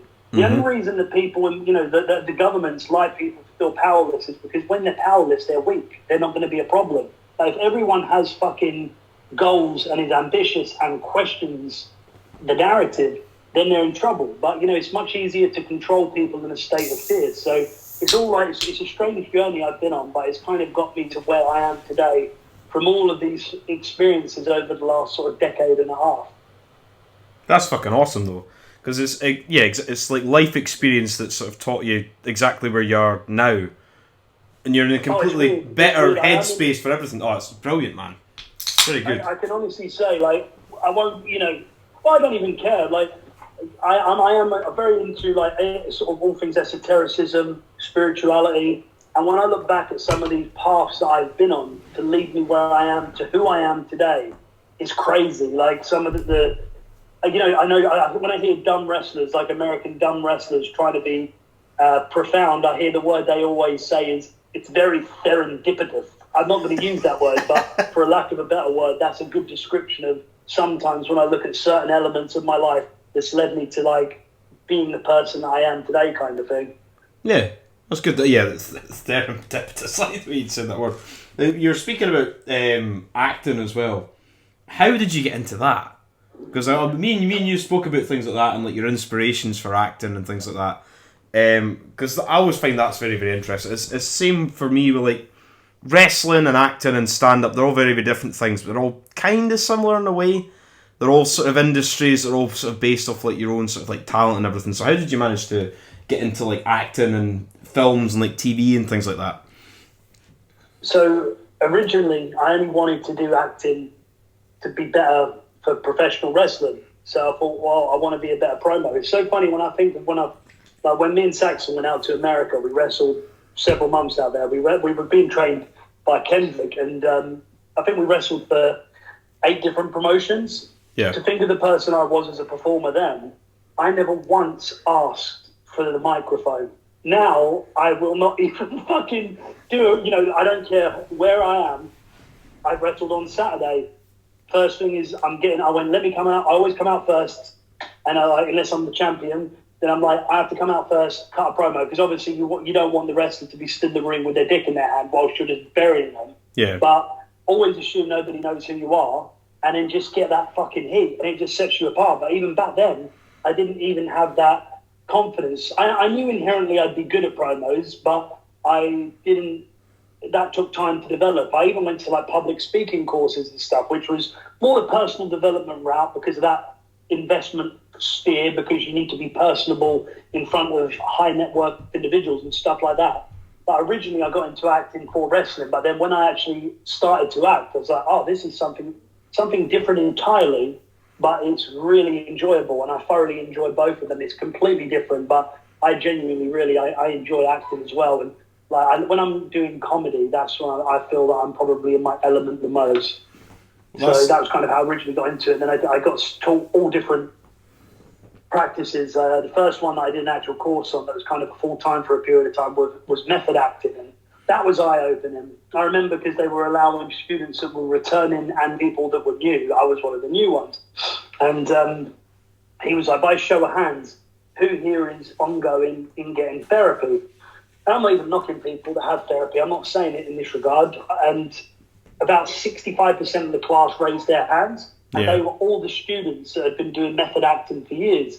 And he explained basically that for those doing method regularly, because what you do with method acting is you think of something like the biggest tragedy of your life. Say your girlfriend died in front of you in a car accident. You're getting ready to do an emotional scene. You have to think about that moment you held her hand for the last time when they turned off the life support machine. Really get into that moment. But that's why like method acting is dangerous, and some actors are fucking unhinged. And these regular actors were using it all the time, and thus they were having to seek out therapy. And I was like, this ain't for me. Like method acting wasn't my cup of tea, but it was an interesting delve into that world at the same time as well. I remember there was one time, right, there was this guy and a girl. It was doing a bit of they were doing a performance on stage. It was a bit dry. Wasn't a lot of emotion. Then the guy stood up. He's quite a well-known actor, Sam someone, I forget his fucking surname. And they're all pretentious twats. But then he was like, stop the performance! And he made this guy, went, get in a position. You have to sit down to do this, get in this method place of mind. He's got a documentary out, which is quite an interesting watch. I think it's called The Method. And he was like, you need to be thinking of, you need to get into this performance. And he knew where this guy was going to. He was a long-term student. And all of a sudden, the student just starts crying. And, like, he's really bawling his eyes out. And the guy's like, the teacher is getting turned on telling the story. And he's like, that's it. I see those tears. He went, are you thinking about your father? Oh, my God. And he was like, you're thinking about the fact that he died, aren't you? He's like, Jesus you're Christ. thinking about the fact that the cancer took him away, aren't you, from your mother? I shouldn't be laughing. And then he honestly went, now, go! Oh my God. The scene again, and he's crying, and it was. I've got to give him his credit. It was a very powerful scene, then. But I'm like, fuck that shit. You don't want to be doing that. I mean, imagine having to do that every day. Like, yeah, it would fucking wear you down mentally. You'd end up having a fucking nervous breakdown. Like, hence, they're all in therapy. That's yeah. that is the point of what I was saying before. Yeah, literally, it was messing people up. So it's dangerous method acting. Stanislavski. That's the method. I'll need to look that up. I'll write that down. I'll look that up, and I'll see how emotional he gets. Jesus. So your inspirations for acting, or maybe not even for acting, for like your character as well in wrestling and everything. Who would you say has sort of hit the mark that you would go to, even for films or for wrestling or for whatever? Well, yeah, there'd be a distinction between the two. With wrestling, I'll just have to say who I loved as a child. Mm-hmm. So Bret Hart was, which obviously I'm nothing like Bret Hart, but Bret Hart was my favourite initial wrestler. Shawn Michaels was always second. And then as time went on, because Michaels came back and whatever, longevity. Mm. But then I've always loved a shitty heel, like, a Christian. Yes. Good. Mr. Perfect. He wasn't like, I love chicken shit heels. Jericho. People like that. They're, for me, they're who I gravitate to. Like, I think a case study of a great heel is like Christian. I think he's so good because he's a tremendous worker, but he's such a slimy piece of shit. Like, one of my favourite ever title changes when it was against him and Orton. Orton was the champion, and if he got disqualified, he'd lose the belt. So he just spat in Orton's face. He was the champion. Orton kicked him in the nuts, and then Orton lost the belt. I'm like, that to me, that's fucking genius. Yeah. I think that's fucking tremendous. So, like, that kind of heel, and there's been a lot of them over the years. I love shocking heels as well. So somebody like Muhammad Hassan, who I feel got shafted because of things like that, because of the 7-7 stuff, and then he just kind of vanished. But he was a massive heel at the time, and a very, very over heel, aside from the point where he got fucking destroyed by Hulk Hogan at WrestleMania for no fucking reason. That was like a sort of white and blue. Bro. Oh Jesus Christ! I hate. And they had Eugene out and everything. You're like, oh dear. I think they forgot about that. Yeah, Christ! They used to do that a lot of times, where they would bring out the old timers, and they would sort of hammer any sort of new blood that had any sort of good ideas, and they would hammer them down. And you're like, oh, for fuck's sake! Yeah, but Muhammad Hassan was a very, very good underrated character, and then it all just kind of went away to nothing. And yeah, like what I was saying with you earlier, where wrestling has always, and still to this day, reflects society. That's one of the great things that I love about wrestling. So, in a time where there was heightened concerns, right or wrong, for terrorism, why would there not be a character to represent that? He is just that. He's a character. He's not advocating those things in real life. So, I thought it was a very interesting, albeit edgy, persona. Yeah. So anyone like that, where they walk the line. And it's something touching on something that's happening in society at the time. Like, do you remember when Sergeant Slaughter, he defected, didn't he, from the United States when he wrestled Hogan? And I thought, what war was that? They were in. I think I was gonna say Kuwait, but it's not Kuwait. Top tier stuff. That's all the wrestling personas I enjoy. The more edgy, controversial ones. In terms of acting, I was never. I only until really recently. I just enjoy a film more based on the genre. I definitely consider myself a connoisseur when it comes to movies. I love older movies as well. If something new is good, I don't like ones where they are trying to add their political agendas, which is very prevalent, especially if you're watching something on, say, Netflix. Yep. So you watch an older movie. I was saying this to you the other day, wasn't I? Like, in terms of, for those of you nerds that don't understand this, basically, if you wonder sometimes why you're watching an old film and it still looks tremendous comparative to, say, an old television show, TV shows were filmed on tape, whereas movies were filmed and are filmed on reels. So you can get a film from the 50s, they can convert it because it was on a reel, I believe, from what I understand, up to 8K. So there are movies that are from, like, the 50s and the 60s, I've watched in 4K. They still look tremendous. Whereas you could watch a TV show from the 80s and they look absolutely abysmal. So these old movies are time capsules. When you go back and watch something, I watched The Long Good Friday the other day from, I think, 1981, Bob Hoskins. Yes. And it's London, 1981. And I'm looking and I'm like, fucking hell, like, this was unreal, seeing, like, London Bridge, which I'm at almost every day, back then, before I was even born. And it's a time capsule. I'm watching it in 4K. It's unbelievable. So in terms of the specific actors, I never used to have a specific actor as such. I like genres. I like the artistic nature of movies. But comedy-wise, as I've said to you, I do love Rick Mao, specifically in Bottom. And then Harold Corbett, which is... or Harry Corbett, who is Harold in Steptoe and Son, the son, Steptoe and Son. They are the two best, for my money, comedy actors I've ever seen, and I was engrossed in them when I was watching them as a kid. And to this day, I watch them, and they to me are masterclass performers. Yes, definitely, 100%. Like, Bottom's always been a thing that's synonymous with me. I'll put on the fucking Christmas one every single year. Well, my girlfriend will. You're synonymous with Bottom. I think so, yes. Only male ones, though, obviously. Only way to go, hun. But I was saying that to you the other day. I mean, I think you said to me about Steptoe, and I went back and watched some of them, and some of the most fucking bleak, horrible, depressing humour, and it's funny. It's funny, the sort of humdrum life of crap, and like the little arguments they have over such nonsense. Yeah, it's very, very good. Yeah, Rick Mail and Corbett. To tell the audience something as well, because this blows my mind. Like, a lot of people, they wouldn't have even heard of Steptoe. So I think the majority will have heard of Bottom. But, I mean, I think a good portion might have heard of Steptoe and Son, but not that many. And then going back and watching something like that, they'd be like, oh, no, like, they quickly Google it. And then, you know, I think the first 4 out of 7 series is in fucking black and white. Yeah. So, like, the people are mortified at that. And they're like, this is ancient. If you step back for a second and get a perspective, they were only filmed in the 50s. It's like 70 years ago. Yeah. We are anatomically as we are. See, I'm going deep. We've been upright Homo sapiens for at least 500,000 years, at least, evolved to this exact level. Therefore, 70 years is a fragment. So, like, if you can have a little time capsule to go back and see how we were living just then, why wouldn't you? Like, get over the fact that the image isn't 4K. I watch everything on a 75-inch monitor. Sometimes it is brutal. But when you appreciate it for what it was, different time, it's fucking fascinating. Yeah. And plus, a lot of the stuff from Steptoe and Son as well, they fucking, like, redid them or redone them just for the radio. You don't necessarily need to see them. Your imagination can just have it. You can just listen to... That's what a lot of the things like radio plays and things in the olden days, like, you just have to listen to it and you still get the same sort of vibe as...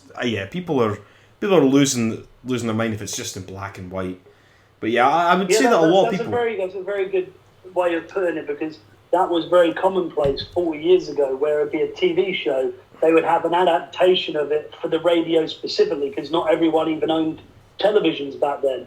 But then, because of that, they're conscientious with dialogue that is so strong, people are going to be, engrossed in it. So, yeah, they're fucking classics. Absolutely. I was watching Porridge recently. Yes. Classic Ronnie Corbett. Fucking watch those characters. They don't need to do a million different things. Like, you watch some of the shit comedy these days, like The Big Bang Theory. It's like, what the fuck am I watching? Like, this anorexic fucking streak of piss, Sheldon, and like it's at best I can get if I watch the funniest moment, I might passively have a passive smile. A smile, yeah. Smile, but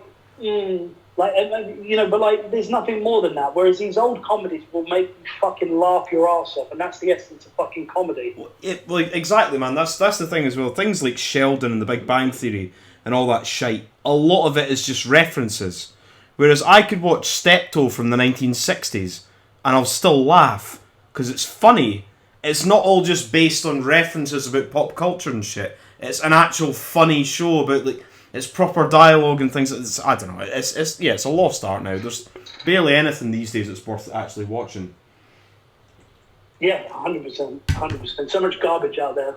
Much garbage. There's a few good comedies as well, don't get me wrong. I mean, I will 100% say British humour far surpasses American humour when it comes to sitcoms. Definitely. I do like some, I'll say like one I do love, an American one, and it's not even a sitcom, You might, you might think this is a bit poo-poo, but I do love the Impractical Jokers. I think it's fucking hilarious, and I laugh my arse off watching them. But that's like ridiculous toilet humor. It's just absolutely ridiculously stupid, simplistic stuff. But they're fucking charismatic individuals, the four of them. So, like, if people are talented, they're talented. That's kind of my philosophy. Yeah, definitely. And I was going to delve back into... No, in fact, I won't yet. I was going to say music, because this is one thing I've always wanted to ask you. Because you're quite into... Especially for your theme, which is Too Late for Love by Def Leppard, which I've now got on my Spotify playlist because I'm so new school. And the BTT theme as well is 10,000 Fists by Disturbed. How did you get to pick those songs? It's been one of the biggest struggles of my career. I've not had a ton of matches, but if you go and see over the years, people laugh. Like, the promoter on the weekend says, like, every show you've got a different fucking song. And it's true. And it's like, I know you should, as a wrestler, have just one thing. And I understand it does make sense more, but I always have so many different songs. Like, I had You're So Vain. I had The Burden of Being Beautiful by the parody kind of 80s band that'll come to me in a little bit. I had Enigma. Hi, hi, hi. Oh, yeah. Yeah. I had this weird German song for a brief period of time. There's so many fucking songs. I'm changing, and it's because my musical taste is so eclectic. Like, when I'm in the gym, I will listen to, typically I've got like my own playlist, an 8-hour playlist of metal. So it'll be stuff like, it could be fucking Korn, Metallica, Linkin Park. But then like, then I might listen to a dedicated album of Five Finger Death Punch, who I love, or it could be someone like Hollywood Undead. If of an evening I'll never listen to something like that. Instead I'll listen to my chilled playlist. I've got some tremendous stuff on Spotify. I'm literally going to go into it now to give you an indication. Mm-hmm. I'll listen to like late night jazz. Yeah. I love stuff like Enigma, like legitimately. Yeah, okay. Talk is the album that was open as I've just got into Spotify. So when I go into my recent on Spotify, there is Bruce Springsteen live, my own playlist, Hollywood Undead, best of.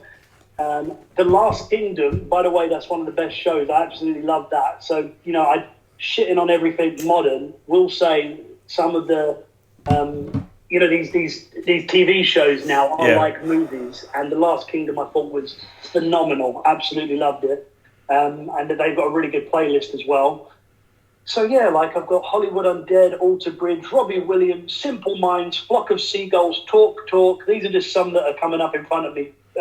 Foreigner, Eagles, and then all sorts of eclectic sort of shit. Like if I'm having a pre-drink before going out, it'll be some kind of 80s ballad, hence Too Late for Love. That's definitely my sort of vibe when I'm going out for a night out.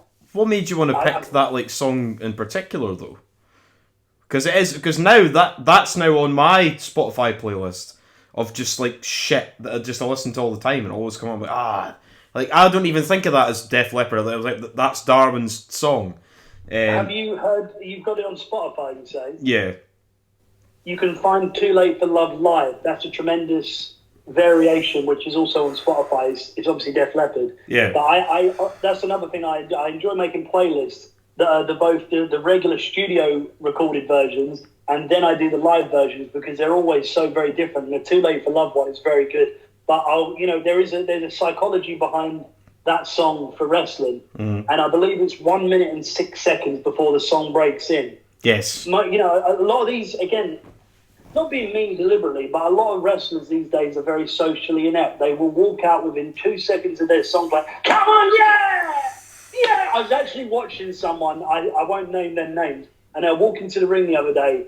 And I sent it to several people, and I recreated what they were saying, walking to the ring. And they were not saying words from the English fucking language, and they're not bilingual. And it's just when they're just making, it's just noise. And they're pointing at the audience and stuff like that. It's just they can't wait. They want to get out there. It's that nervous kind of excitement. I'm not saying, it's good to feel nerves. I'm not saying that at all. But as a heel, keep them waiting. Yeah, make over them a wait. minute Yeah, before definitely. you even come out. It's the anticipation. It's what a fucking cunt is this guy? Like, I wouldn't want a song where you just come out immediately. I'd hate it. Like, even the Disturbed one, it's about 30 seconds. Yeah. You have to build it up. That's essential for me as a villain. I think that's like it sets the tone. Like, I always assume, unless it's like somewhere like a Rise, then you should assume that no one knows who you are. So when you walk out, I can make them. I want them to dislike me before I've even fucking got into the ring, much less before I've said something dastardly or before I've fucking kicked the referee or kicked the fucking dude in the nuts. I want to establish that I'm a fucking heel. You kept them over a minute. They're already like, fuck, who is this prick? That's kind of the mindset. Well, that's always good though. I would say that the 10,000 fists in there, I'm kind of think that like Lou uses that now in XPW when he comes out. Does he? Yeah, he used it for the last show, yeah. You're welcome, Lou. so I did think that because he used for his first match in XPW, he used the put a donk on it, which I did quite laugh for because I was like, how the fuck is any American cunt gonna know what that is? But well, like he was one. I'll let you on an inside baseball bit here. Hmm. He was the one that really didn't like Pendulum. He was the one that was. He's been a pre-Lou Donna, and he was like, I'm really not feeling this song, man. So I was like, all right, we'll change it. What do you look like? What do you want to change it to? And then we threw a few out there, and then 10,000 Fists seemed to kind of resonate. And I think it's better. I like it. I think it's good. I mean, I like them all, but I didn't know he was using that in America. yeah, he came out to that. Because I heard it, because obviously that fucking show he was on was like fucking Jesus Christ. I was sat and watched that live. I think overall it was about 7.5 hours watching it for Jesus, Joe. Yeah, Joe and Lou. Yeah, I know. It was the sun was up and everything. I was like fucking hell. But then when Lou came out against the Hardcore Hillbilly, he came out to 10,000 Fists, and I was like, fuck yeah. Is he a heel or a babyface there? It depends on the crowds, because the guy he was against is in that mega MAGA faction thing, and it's difficult to tell if they're heel or face as well. It's hard to say, but he did come out to that song, and I appreciate that as well. He's one that he can be either very well, because he's like Joe in that regard. Shouldn't keep putting these two cocksuckers over, but they're very likable people. Yes. But then Lou looks meaner, so I think he also is very well placed being a heel. I'd always book him as a heel, but that's just my preference. I would do the exact same as well. And I said that to him as well. It's like his style and the kickboxing and the sort of like MMA stuff stands out from a lot of other people. I love his noises he makes. It's good though. I like a bit of shouting, bit of shouting and grunting in that. It's good. When he's throwing the kicks, it does make me laugh. I was drinking fucking Coors, watching him wrestle on Saturday. At Rapid Action, because he was on after me directly after. I was like, yes, I was third on the card, so I was super excited because I was like, I can drink immediately. And he does that. I forget what he does. He does this strange noise when he throws a kick. It just pops me immensely. But I was like, yeah, he's a heel. Yeah, exactly, definitely. I was going to mention that about Rapid Action Pro and CXW as well. See, for you doing family-friendly promos, is it a bother to not wanting to, not saying swearing, but like to not go into like properly like having a fucking full blown go, or is it just absolutely not? No. Okay. It's completely. That's the thing. It's a misconception because people, and when they see me, they're like, oh yeah, they get it. But before they think like, oh yeah, Darwin, his character is this fucking revolting kind of noncy guy, whatever the fuck I am.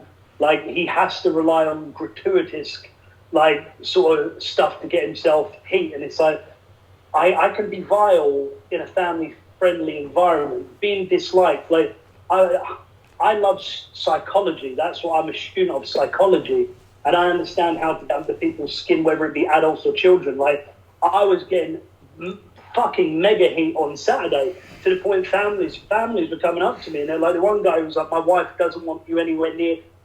She thinks you're disgusting, because I was just saying, like how they were all benefit scroungers, because I was actually wrestling Lunatrix, a female, and I'd had a discussion with her, and she's like, say whatever you want and whatever else. So I was like, don't think of, because there was a bunch of young girls there, and I was like, don't think she's a role model. A female role model should be in the kitchen preparing me a sandwich.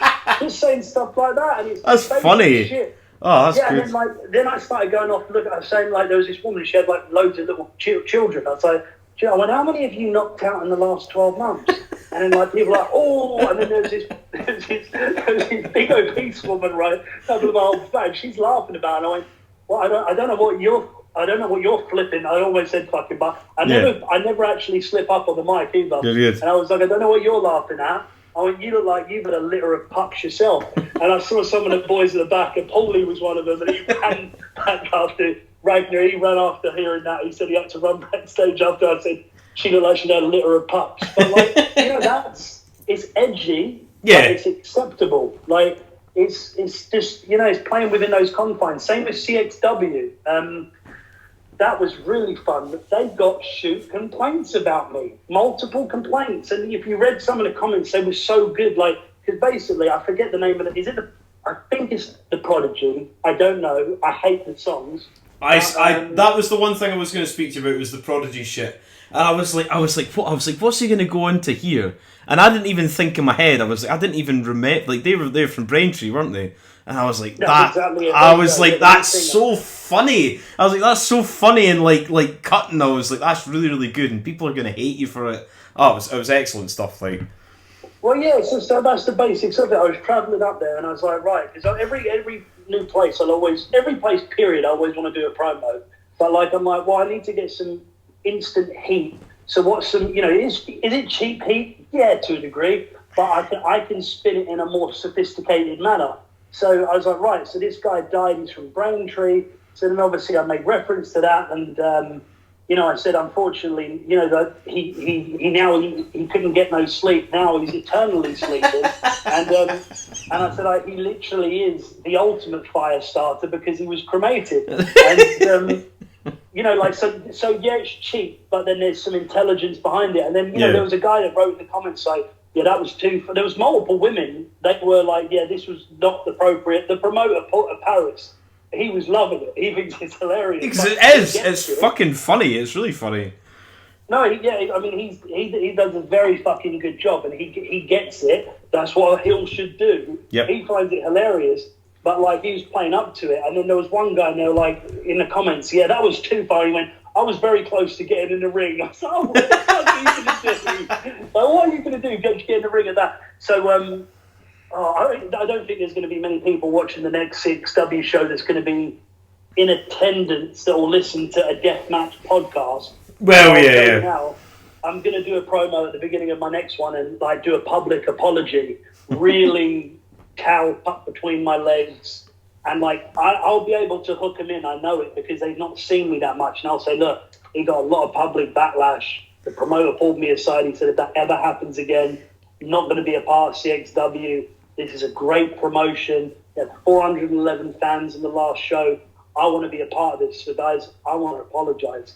And then like have that awkward moment of the tennis clap and stuff. And I'll be like, I want to apologize that he didn't die sooner. Yes. That's one thing. You said that about like Christian before. I don't know if you saw. Did you see that promo he did with him and fucking that Jungle Boy? Oh Jesus Christ! What did he say? He said so. He was like, oh, he's like, your dad's dead. And he's like, oh, it's a shame and everything. He's like, but I wish your entire family was dead. And I was like, that's just heel heat. It's great. Everyone was like booing and shit. It's good. Tremendous. Yeah, that's why I think he's like such a snarly little prick, isn't he? Like, they called him the CLB, weren't it, Austin? The creepy little bastard. Yes. Like, tremendous. That's my favourite heel, bar none, without a doubt. Like, that's another thing as well. A lot of the heels these days, like, a lot of the ITW boys, after the performance with fucking Barmer, they were very complimentary to me. And they're like, it was good to see that you're a heel that's prepared to be self-deprecating, and you were able to make a fool out of yourself. Same with Demono, and I was able to then as well. And I'm like, yeah, of course. And they're like, you were saying, well, these days a lot of people want to be the cool heel. And my mentality with that is, if you want to be a cool heel, then you're not in the right. You should be go do MMA. If you think you're a shoot badass, go and do a real like a shoot sport. Otherwise, this is a form of entertainment. It's very physically taxing, never discounting it. I've done both. Wrestling is extremely taxing, but don't try and be a legit badass as a heel. It's like, there are times for it. There's a Brock Lesnar character. Yes. That makes sense, you want to be. But the average one, you've got to have at some point some unredeeming qualities. But then again, it's down to confidence. A lot of people lack confidence. Therefore, they're living out a fantasy when they walk through that curtain. And they're the person that they want to be, kind of thing. Whereas, as I say, Darwin, we relate in terms of being obnoxious, brash, loudmouth pricks, but he's a cowardly little pussy, which I am not in real life. But that's why it's so easy for me to do, because in real life, I'm not that person. So it's easy. You know what I mean? Yeah. It's not an extension of yourself. Well, say, I think that's what Ric Flair says. It's an extension of yourself, but it's kind of different. So obviously, in like various like promos and whatnot, you've been sort of associated with like David Icke, and you interviewed him in a castle, which I did watch the entire thing, which is very, very good. How did you get into like communication with David Icke?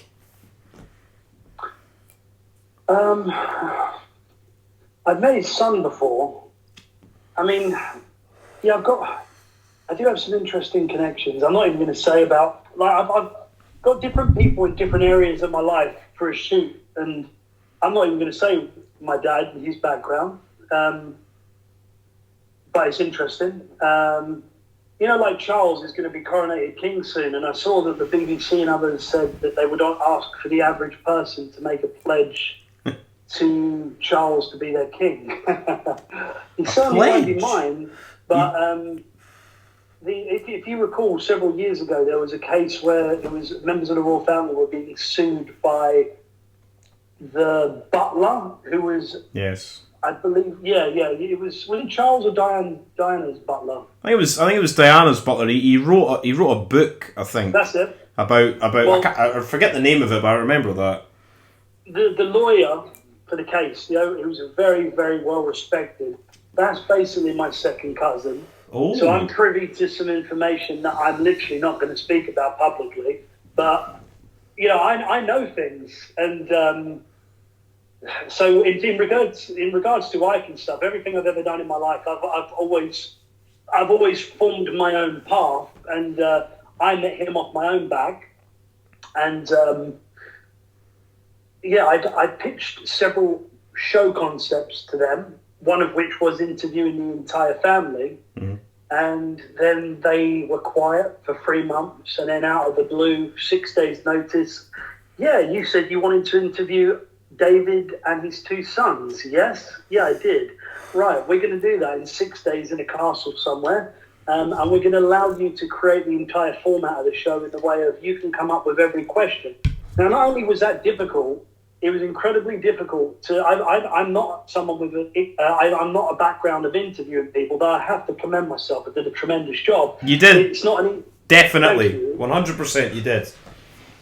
Yeah, like I know there's times, I said earlier when I shit the bed in a match and stuff, like I own when I do something well, when I don't, but I know that went very well. But not only it was an interview with him, I'm having to navigate an interview whereby I'm interviewing simultaneously 3 people, but one person is significantly more interesting than the other 2. Yeah. And I need to be conscientious of that for the viewer, but then also being aware that I cannot exclude the other 2 to the point where they're twiddling their thumbs. So I had to format the entire fucking thing.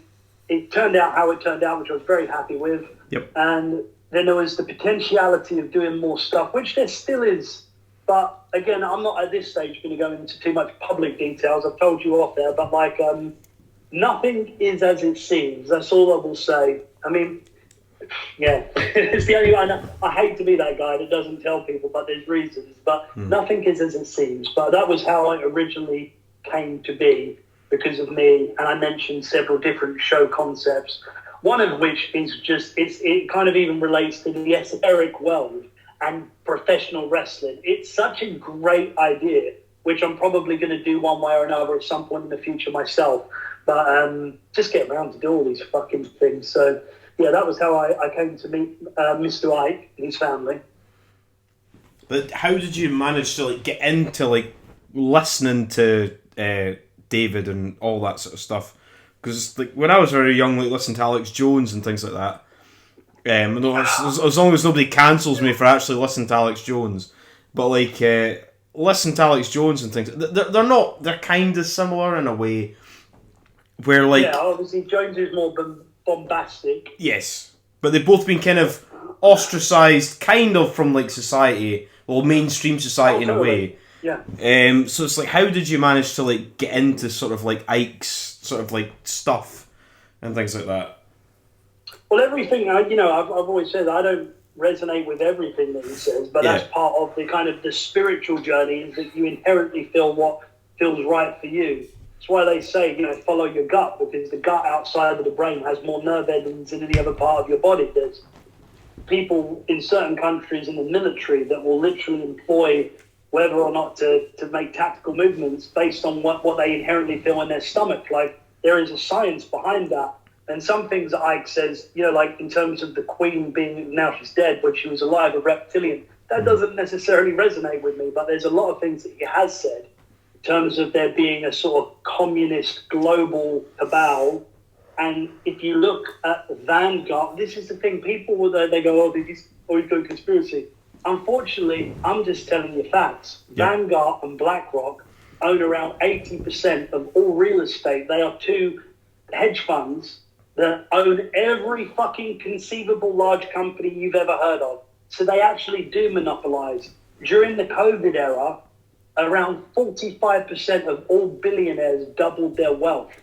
Obviously, in the process, small, to a lesser extent, medium-sized businesses were made to be redundant. We were encouraged to become cashless, because if you remember, COVID, inverted commas, was being able to be carried, the virus, on banknotes. Yet, you were reading that in a newspaper, paradoxically made of the same material. And it's like, if you actually take the time, the thing is, you can look at all these things, and it's, Socrates says this, I'm paraphrasing what he says. Socrates is a philosopher, people, and he basically says, the greatest knowledge that you can know is know that you know nothing. So basically, the more you acquire in the way of knowledge, the more you realise the less you actually know. And that's incredibly profoundly true. The most ignorant people you meet will think they have all the answers. It's because their spectrum of reality is so narrow, they don't see the bigger picture. So a lot of people will hear this, they don't really know what you're referring to, and then they just go, he's a nutter, I've heard that, he's a nutter, he's a lunatic. And they move on, they go back, they switch BBC, because let's face it, it's a lot more convenient, isn't it? Yeah. You just believe the presenter on 6 o'clock news is telling you the 100% truth and you go along with it, then life is easy. But like, I've always inherently knew that there was a lot more than meets the eye. I've experienced situations, I've met people, I've worked in the city of London my entire fucking life. And that was, I always innately knew there was more than meets the eye. And then, as I said earlier, you kind of go on a path. It's led me down different places, met different people, been in different situations, circumstances. And it's kind of just been like I'm constantly learning and growing. I read every day. I write every day. There's obviously stuff that people don't necessarily know about me publicly. But like, that's like, that's the biggest passion of me. It's like a thirst for knowledge. You realise how much information there is out there, and it's endless. Yeah, exactly. That's the thing as well. It's like you're saying, a lot of people who are very ignorant to things, you might bring up a name or somebody or anything, and they'll say, "Oh no, sorry, you can't say that. That's conspiracy theory or whatever." Exactly. But that's the sort of borderline neckbeard sort of mentality. I don't know what to bring that up. Oh, 100%, yeah. Genuinely. And you can't really say very much. And the thing is you don't want to, what's the word? Preach to the choir in the same way. Because no one will listen to you anyway. But it's a very difficult act, like in terms of the balancing act of how you approach it. But I just know what's morally right. That's the funny thing, ultimately. I'm actually pro-human. I'm looking for democracy for all and freedom for all and for us to live in a just society. I do not need someone to govern over me, henceforth government. I do not need it. I am not a fucking child. I do not need people to tell me how to lead my life. I live a life of morality, like in a shoot fashion. I do. So that's all you need to live with. If something's morally right, go for it. If it's immoral in the sense that it could cause harm to others, then don't. It's very simple. Yeah. But, you know, they want to keep people in dark and ignorant. And it's, you know, that's why, like, everyone these days in their pocket, they have a smartphone. I walked through Elephant and Castle. It's not as bad now, but it used to be such a colossal shithole in London. All these high-rise buildings. A lot of people there will be in complete poverty, but you will notice in every fucking flat, there'll be at least a 50-inch TV on the wall. Yep. So, you know, information overload, that's available for everyone. It's in your pocket. You cannot escape it. You have algorithms that will accommodate to you, and it's not objective reality anymore that we're living in unless you actually seek it out, which is a lot more difficult, or so it would seem. But, you know, this is another reason. It's a whole other kettle of fish. I don't even know where to get onto. I'm not even going to say what I was going to say. We'll move on there. That's fine. That's fine. To be edited at this point. And I was gonna bring up, unfortunately, Deathmatch wrestling, and and the RISE current legal shenanigans and whatnot, and well, there's not too much. There's honestly not too much that I can say that I hadn't already said in a promo. Truth be yes, told. exactly. And it was funny because, as you saw, there was someone that created a profile in the name of my mother, and in a disparaging fashion. Cunts. Yep. Yes. Well, it's funny because it's like, I am a performer. I don't really own the company, you know. And it's like, if you're in that situation, surely you would have that foresight. This is probably not the best approach that you'd have, but what can you say? Obviously, has had effects on those shows. They did have to be cancelled. I can say that at the Welly, I believe it's the 27th of May, the show that RISE is still going forward with, there is now going to be I believe it will probably be the main event, an Extreme RISE Rumble. There's some breaking news for you. So that's, fantastic. You know, it's not going to be to the extremes it has been for obvious reason in previous years, but there's still going to be some interesting surprises there. So, you know, making chicken salad out of chicken shit. But yes, it's unfortunate, and it's just going to be a long, drawn-out case now. That's the thing. These things don't resolve themselves overnight. I'm sure eventually we'll be in a position where we can go back to working with, say, ICW or whoever it may be. But it's going to take quite a while, and it's just, you know, it's painful. It's just, you know, at this point, it's literally a legal matter, so there's not much more. Like, I'm not dealing with it, obviously. It's not my promotion, but there's something now that's got to be dragged through the mud for an extended period of time, and we'll see what happens with it. Yeah, definitely, and I'll be at that show. Come hell or high water, I'll be down.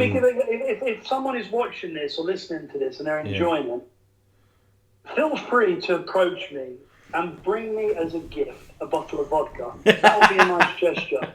But if you give me, a bottle of Smirnoff, I will honestly, for a shoot, smash it over your fucking head. Has to be nice vodka. Yeah, absolutely. I mean, my preference, I do. You were very gentlemanly. It's how you persuaded me to go on this podcast. You give me a crate of vodka. No, you give me a wonderful Ciroc, CIROC vodka. It's a premium vodka. Something like that. I also love my Japanese vodka, Haku. Is it Haku? I think it might be. I'm a gin drinker, not a vodka drinker. But I'm thinking Haku, but I would have surely made the correlation between the fucking wrestler. But maybe I think it is Haku. And then also AV vodka. They do flavoured vodkas. It's in a large gold bottle. If you're gonna treat me, guys, I would either like pink lemonade or bubblegum. They are exceptional. And I know it sounds extremely working class, but they're premium vodkas. They're like 35 quid. Have that with a slimline tonic with a distilled large singular ice cube, and I'm in hog heaven. It's tremendous. And finally, speaking of heterosexual males, Carl Barmer Oh my God! Right, you might as well. You can describe it in one word if I'm going to say the truth, and it's cancelled for me. But that withstanding, how do I describe Cole Barber? Do you know what? A rogue, an absolute fucking rogue. He is. You know, he's. Do you remember back in the day? Dog shit would turn white. The reason for that, have you ever wondered? Did you used to see that? The dog shit used to turn to essentially chalk. Do you remember this? Yes. Do you know why it doesn't? Why is that?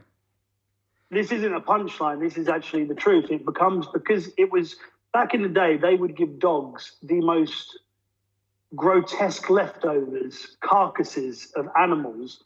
They would grind the actual bones of animals. So when the dogs were they were dropping a deuce, that was actually like calcium deposits from the bones.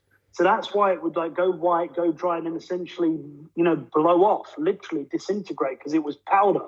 So these days they have higher standards with regulatory bodies for what we feed our dogs, quite rightly as well. And they no longer have that. But Cole would have been the deposit of calcium from dog shit before it dissipated. So there's kind of my conclusion on Cole. But I'll give him one positive bit at the same time as well. It's unbelievable considering he's never had any formal training that he got for a match, and also he does he evokes emotion, and his promos are fucking good. Like, he is a good entertainer. I do give him his due. Will he be listening to this, do you reckon? Does he tend to listen to your pods? 100,000%, yes. Yeah, that motherfucker is always messaging me ideas, and he sends me these fucking long-ass messages about different pitches for him. I think he has it in his mind that he's, before the end of the year, going to have a run as the heavyweight champion of RISE. So, sorry to break it to you, Barmer, but it ain't happening. But I did hear a rumor. I'll break this to you on this podcast as well.